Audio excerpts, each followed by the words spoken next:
Simpana etni rationariv sijaka.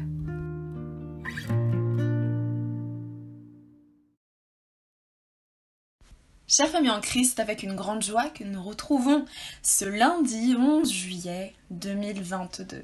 Nous sommes quittés samedi dernier sur le message qui était « Trop béni pour obéir » et que nous pouvons encore retrouver sur le compte YouTube de l'Église ainsi que le compte Facebook de l'Église. Ce matin, le Seigneur donc nous partage un second message qui est un petit peu relié avec le message de samedi. Aujourd'hui, le Seigneur nous dit « Non par votre justice, mais par la mienne ». Ainsi, nous allons lire la Bible dans Deutéronome, chapitre 9, versets 1 à 6. Deutéronome, chapitre 9, versets 1 à 6.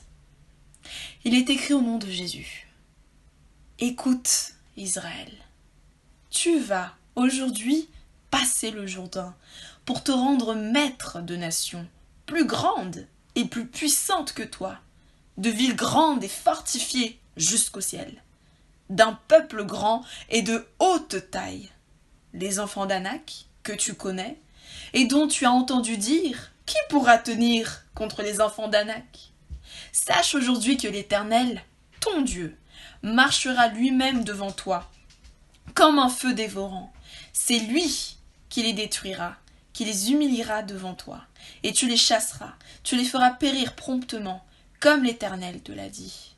Lorsque l'Éternel ton Dieu les chassera devant toi, ne dis pas en ton cœur, c'est à cause de ma justice que l'Éternel me fait entrer en possession de ce pays, car c'est à cause de la méchanceté de ces nations que l'Éternel les chasse devant toi. Non, ce n'est pas à cause de ta justice et de la droiture de ton cœur que tu entres en possession de leur pays, mais c'est à cause de la méchanceté de ces nations que l'Éternel, ton Dieu, les chasse devant toi. Et c'est pour confirmer la parole que l'Éternel a jurée à tes pères, à Abraham, à Isaac et à Jacob. Sache donc que ce n'est point à cause de ta justice que l'Éternel, ton Dieu, te donne ce bon pays pour que tu le possèdes, car tu es un peuple au cou roide. Amen. Le Seigneur ici dit à 3 reprises, ce n'est point à cause de ta justice. Ce n'est point à cause de ta justice. L'Éternel ici parle aux enfants d'Israël juste avant qu'ils prennent possession du territoire que Dieu avait promis et dont nous avons parlé samedi dernier dans Deutéronome chapitre 8. Territoire extraordinaire, exceptionnel, finalement comme un remake d'Éden. Et juste avant de passer, le Seigneur met en garde. Écoute Israël, Shema Israël.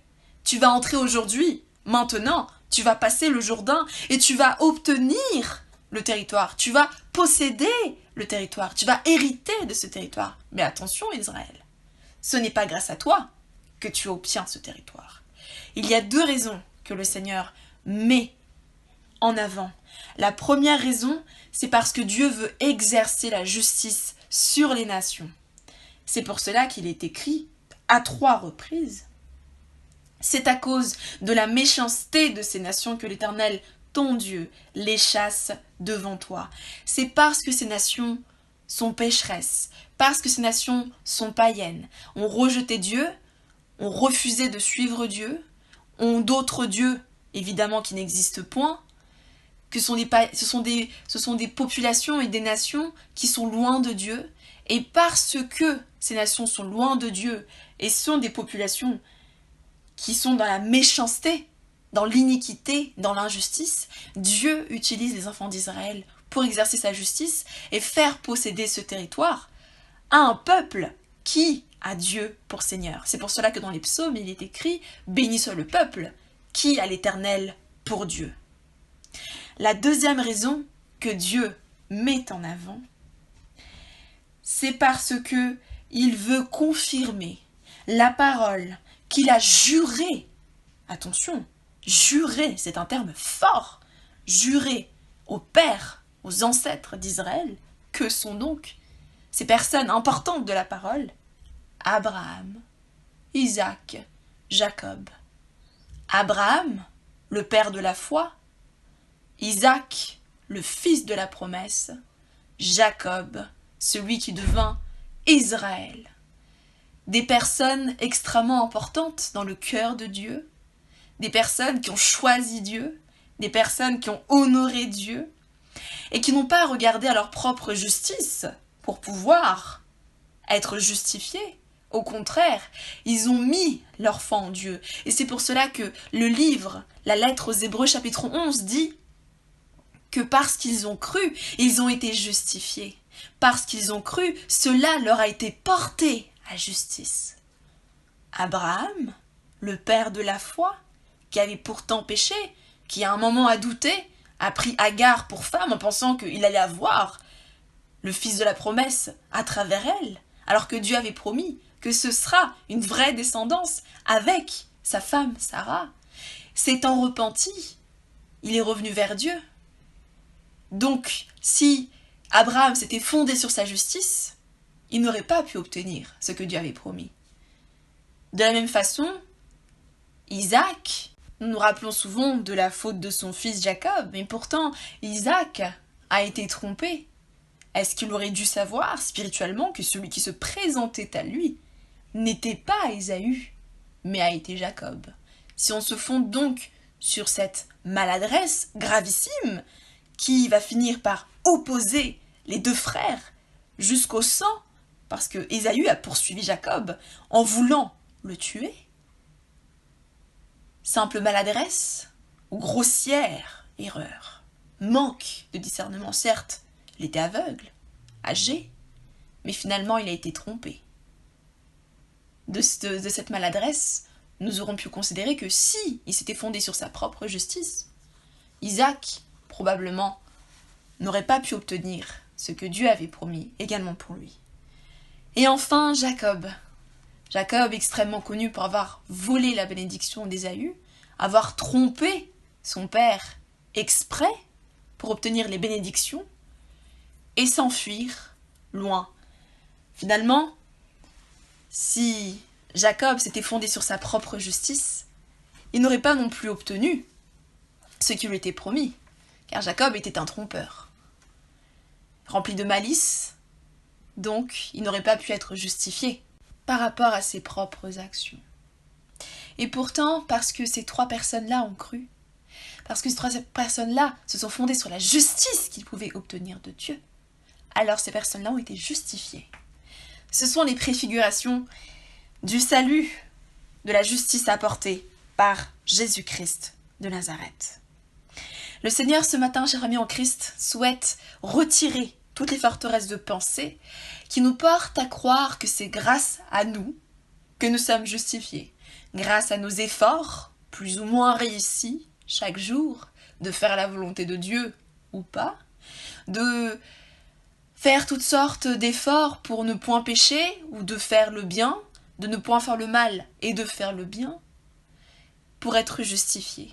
Le Seigneur veut que nous balayions ces manières de penser-là et ces forteresses-là, qu'elles tombent vraiment, parce que notre justice, chère famille en Christ, ne se fonde pas sur nous, ne se fonde pas sur nos efforts, ne se fonde même pas sur notre bonne volonté de faire la volonté de Dieu.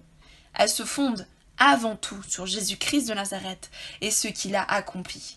Parce que si nous fondons simplement et seulement ou en priorité sur nos propres efforts, sur nous-mêmes, alors il ne sert à rien que Jésus-Christ soit mort à la croix et qu'il soit ressuscité. Parce que du coup, ce seraient nos efforts et nos actions qui permettraient de nous sauver et de nous justifier devant Dieu. Le seul avocat qui peut tenir devant Dieu est Jésus-Christ de Nazareth. C'est son sang qui nous permet d'être lavés, purifiés. Et c'est par son Esprit Saint que nous pouvons faire et accomplir ce que Dieu souhaite. Ainsi, nous avons à nous reposer complètement, entièrement sur Dieu. Exactement comme les enfants d'Israël quand ils auront à traverser le Jourdain et qu'ils prendront possession de ce territoire. Et que Dieu décrit ce territoire comme un territoire grandiose, extraordinaire, mais un territoire où vivent les enfants, les fils d'Anak. Peuple de géants, certainement, peuple fort, dont la renommée était connue et reconnue par les autres populations. Et si les enfants d'Anak étaient encore là, c'est que personne n'avait réussi à les battre et à obtenir ces territoires. Et pourtant, les enfants d'Israël petit peuple, des moindres, nous dit la parole dans l'Ancien Testament, allaient prendre possession de ce territoire. Si les enfants d'Israël s'étaient vraiment, simplement positionnés en disant que c'est grâce à notre force et à notre justice qu'on va prendre possession de ce territoire, ils n'auraient jamais eu la terre promise. Impossible. Complètement impossible. Non seulement parce qu'ils étaient trop petits, pas assez puissants, pas assez forts, pas assez nombreux pour battre ces enfants-là, d'Anak, peuple de géants, de puissants guerriers, mais surtout parce que les enfants d'Israël étaient injustes. Aucun d'entre eux ne pouvait obéir à toute la loi de A à Z, car c'était impossible. C'était trop dur d'obéir à tous les préceptes de Dieu sans l'Esprit de Dieu, sans la puissance de Dieu, sans se fonder sur Dieu. Et donc ce matin, chers amis en Christ, le Seigneur nous demande vraiment de balayer ces forteresses de pensée-là. Évidemment, nous savons qu'il y a des bénédictions qui se reposent sur notre fidélité à Dieu. Nous pouvons le voir même dans l'Ancien Testament. Néanmoins, ces bénédictions-là sont différentes de la grâce et de l'accomplissement de la promesse de Dieu. Tout comme les enfants d'Israël, quand Dieu a promis de leur donner un territoire, Dieu nous promet une vie en abondance, en richesse spirituelle tout d'abord. Dieu nous promet beaucoup de choses dans le Nouveau Testament et dont nous pouvons prendre possession par la foi en Jésus-Christ et en restant fidèles, toujours en se fondant sur Jésus-Christ, jamais sur notre propre force ou sur notre pseudo-justice. Rappelons-nous de l'histoire de ces deux personnes qui étaient dans le temple de Dieu au temps de Jésus-Christ. Jésus-Christ a donné cette parabole pour que les disciples et les apôtres comprennent ce qu'était la vraie repentance, la vraie prière juste et la justification devant Dieu. Voici donc, dit Jésus-Christ, deux personnes entrent dans le temple. L'une était devant et elle disait, c'était un pharisien, qui disait « Ô Dieu, gloire te soit louée, parce que je ne suis pas comme ce collecteur d'impôts derrière. Moi, je jeûne 2 fois par semaine, je paie la dîme, je prie, je t'honore. Et voici, de son côté, l'homme dont parlait ce pharisien, celui qui était collecteur d'impôts, n'osait même pas lever la tête et se frapper la poitrine, la tête baissée, en retrait, derrière, en disant « Pardonne-moi, Seigneur, car j'ai péché. Je suis le pire des hommes. » Et Jésus-Christ de Nazareth conclut cette parabole en disant « Ce second homme, le collecteur d'impôts, pourtant injuste, rappelons l'histoire de Zachée, qui volait le peuple, pourtant injuste, a été justifié à cause de son humilité devant Dieu, alors que le pharisien ne l'a pas été. » En effet, le pharisien s'est fondé sur ses belles actions, sa bonne volonté pour être juste, tandis que le collecteur d'impôts s'est humilié, s'est repenti et s'est reposé sur Dieu qui était juste et miséricordieux. Si nous réussissons dans la vie, chers chrétiens en Christ, ce n'est pas grâce à nous. Si nous sommes justifiés, ce n'est pas grâce à nous. Si nous sommes de ceux qui reçoivent ce que Dieu a promis, ce n'est pas grâce à nous. Car en toutes ces choses, c'est Dieu qui agit, c'est Dieu qui nous justifie, c'est Dieu qui est juste, et c'est sa justice seule qu'il nous transmet.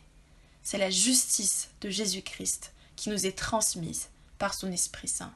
C'est pour cela que la parole nous dit de nous revêtir de l'armure de Dieu, qui est finalement toute la justification, la robe qui nous est donnée, étendue, la robe lavée par le sang de Jésus-Christ, c'est également la justification que nous recevons de Dieu et que nous avons à accepter.